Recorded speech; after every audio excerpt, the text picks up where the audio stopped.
his hadith, book of hadith. So that's one interpretation. The other meaning of afwa is really just forgiveness. That when someone comes to you, you just forgive them. Whatever they do to you, you adopt a cloak of forgiveness that, it's like a shield that no matter what someone does to you, no matter how much people try to harm you, you just forgive them. So these are the two interpretations of the word afwa. And really both of them at their very core have the same meaning. It's all about compassion. It's all about mercy. Whether you are just accepting people for who they are or what they are, what they bring to you, or you're just forgiving them because of something they have done. So both of these interpretations are accepted, and that's what they mean. Now really you see this too. In the conquest, in the Fath Makkah, we've seen this, the Prophet ﷺ adopting this, that people came and for 23 years, these same people that the Prophet ﷺ, now they're at his mercy. He can do whatever he wants to them. For the past 23 years or 22 years, they were just tormenting him, torturing him, making his life absolutely miserable. They killed his loved ones. They killed his companions, his friends. I mean, any type of harm you can think of, these people did to the Prophet ﷺ. Yet when he came into Mecca, what did he do? His head's down, he's humble, he has humility, and he forgives everybody. He just pardons a general pardon for everybody. Right? This is how the Prophet ﷺ conducted himself. And this is what khudh al-afwa, this is what it means. And even though you have every right to take advantage, you have every right to take retaliation and to seek your compensation and your rights, but you don't do it, right? And you be the better person, and that's what afwa means. The next part of the verse, wa'mur bil urf. The word urf means something, again, even though a lot of people may translate it in a way that khudh al-afwa wa'mur bil urf. Urf means enjoying what is good. Amr bil ma'ruf, enjoying what is good. But urf really means something that is good for everybody. So in this context, even with khudh al-afwa before it, wa'mur bil urf means that whatever harm people do, you respond with kindness. You respond with people's aggression, with people's oppression, with people's bad behavior and their lack of good character and morals. You respond to that with goodness, with khair, with good deeds, with good advice, and you don't do anything, and you don't respond in a negative, in a bad way. And then wa'arid an al-jahilin, the last part. This is really simple. Sometimes, no matter how compassionate you may be, no matter how nice you are to people, they're still gonna behave badly towards you. Right? There are just some people who just are like that. They don't respond to kindness. They don't respond to goodness. And the better you are to them, the more humility and humbleness and kindness you show to them, they see it as a weakness. So in this type of situation, with these types of people, just leave them alone. Ignore them. Right? Now, some scholars say that even with ignoring them, this doesn't mean you don't give good counsel. Whenever someone does do something bad or wrong, give them good counsel. Be kind to them and respond to them in a kind way. So that's this part of the verse. Now,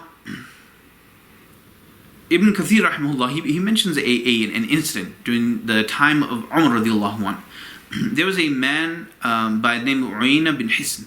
He came to Medina to visit his nephew. His nephew was Hurr bin Qais, who was part of the advisory council to Umar bin Khattab radiallahu anhu. He was a very learned person. So he came to his nephew and told him, you know what?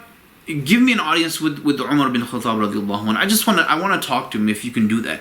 So he didn't really think much of it, his nephew, right? He thought, what could he possibly want with Umar bin Khattab radiallahu anhu? Previous to this, he had never expressed any type of negativity or hatred or animosity. So he asked Umar bin Khattab radiallahu anhu. Umar radiallahu anhu agreed. He said, okay. So the next day he brings his uncle to him, and his uncle, Uyayna bin Hisn, he just goes off on Umar radiallahu anhu. He's accusing him of all these, that you usurp our rights, you neglect people, you're not fair to them, and he's just going off on a tangent against Umar radiallahu anhu. Now Umar bin Khattab radiallahu anhu, he was upset, he was fuming, and he was so angry, and as he was about to say, respond, then Hur bin Qais, the nephew, he goes to Umar radiallahu anhu, he recites خُذُ الْعَفْوَ وَأْمُرْ بِالْعُرْفِ وَأَعْرِضْ عَنِ الْجَاهِلِينَ. Right, he recites this verse, and immediately he calms down. Now Umar radiallahu anhu, he was famous. They say كَانَ وَقَافًا عِنْدَ كِتَابِ اللَّهِ عَزَّ وَجَلَّ. That whenever the book of Allah was read, whenever an ayah of the Quran was recited, no matter how angry he would be, it's just like a water extinguishing fire. Immediately it would put him out. He would just calm down and he would relax. So whenever the Quran was recited, this is what he would do. So this is, in essence, just kind of putting everything together. There are those type of people who come to you. One type of person who respond good, and they respond to good deeds. And then there are other type of people who are evil and unjust. No matter what type of person comes to you, you stay kind and polite to them. You respect them, respect their opinions, and if they don't respond to kindness, simply ignore them. Now the next verse, right, Allah subhanahu wa ta'ala realizes, وَإِمَّا يَنزَغَنَّكَ مِنَ الشَّيْطَانِ نَزْغٌ فَاسْتَعِذْ بِاللَّهِ إِنَّهُ سَمِيعٌ عَلِيمٌ. And if an evil suggestion comes to you from shaitan, then فَاسْتَعِذْ بِاللَّهِ مِنَ الشَّيْطَانِ الرَّجِيمِ, then say أَعُوذُ بِاللَّهِ مِنَ الشَّيْطَانِ الرَّجِيمِ. Seek Allah subhanahu wa ta'ala's, seek refuge in Allah instead. Now sometimes what's going to happen, no matter how humble you may be, no matter how kind you may be to people, some people are just going to get on your nerves, right? You're just going to have a bad day sometimes, or some people are just going to be like that. They're going to know which buttons to push, and they're going to keep pushing and pushing. And those types of situations, you just, instead of responding, because a lot of times, when people behave, you want to put them on check. You want to put them in their place. So Allah subhanahu wa ta'ala is saying, instead of doing that, and then, you can say whatever you want, do whatever you want, but in the end, when you've calmed down, you're going to be left with nothing but regret and remorse. So don't do that. Just say, A'udhu billahi minash shaitanir rajeem. Say, A'udhu billahi minash shaitanir rajeem, and leave these people be. Let them do whatever they want. Don't fall into their traps. Right? And that's why the next verse Allah subhanahu wa ta'ala says, إِنَّ الَّذِينَ اتَّقَوْا إِذَا مَسَّهُمْ طَائِفٌ مِنَ الشَّيْطَانِ تَذَكَّرُوا فَإِذَا هُمْ مُبْصِرُونَ. Indeed, who fear Allah, when an impulse touches them, when they want to do something really bad, and this impulse, they have this impulsive action that's really from shaitan. Because one thing about shaitan, he's an opportunist. There is no time and opportunity that shaitan takes advantage of more than when Muslims or when human beings generally are in conflict.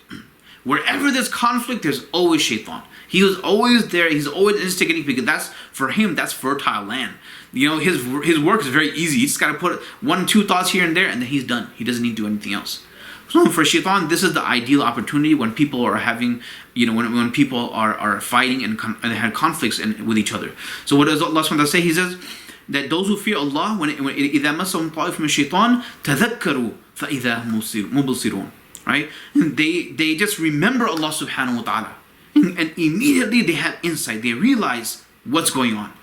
They realize this anger, Allah, it's just the reason why it's increasing is because shaitan is just instigating. If I just calm down, think about what's going on, regroup myself, and then figure out a better solution, then I can find something. There's always a solution. There's never such thing as a situation without a solution. The solution don't always have to be one that favor us. Sometimes we may have to compromise. But there's always a solution. So in these types of situations, Allah subhanahu wa ta'ala is telling us that تَذَكَّرُوا فَإِذَا هُمْ مُبْصِرُونَ, that just remember Allah subhanahu wa ta'ala, and then you won't have to realize, and you don't have to worry about anything else. So these are the verses, and you look throughout the Quran, there's so many verses. إِذْفَعْ بِالَّتِي هِيَ أَحْسَنُ السَّيِّئَةَ نَحْنُ أَعْلَمُ بِمَا يَصِفُونَ. And verses like وَلَا تَسْتَوِي الْحَسَنَةُ وَلَا السَّيِّئَةُ إِذْفَعْ بِالَّتِي هِيَ أَحْسَنُ. They all, what these verses are essentially teaching us, that when you're in a bad situation, don't respond in a bad way. As Muslims, we should respond in the best and the kindest way possible. That's how a Muslim should be responding in every situation. And in times when you feel you're becoming weak, the people that are there, just ignore them. And if you can't ignore them, just say A'udhu billahi minash shaitanir rajeem. Seek Allah subhanahu wa ta'ala's help, because when you seek Allah's help, Allah will respond. And that's where your mind will just open, and you'll find different solutions, and you'll find a way out of that situation if that's what needs to be. May Allah subhanahu wa ta'ala enable all of us to stay on Sirat al-Mustaqim, to control ourselves in our times of weakness, and really may Allah subhanahu wa ta'ala enable all of us to, inculcate and adopt this manifesto, this ideal manifesto of ethics that the Quran is teaching us, and follow in the footsteps of the Prophet sallallahu alaihi wasallam. Jazakallahu Khair. Assalamu alaikum wa rahmatullahi wa barakatuh.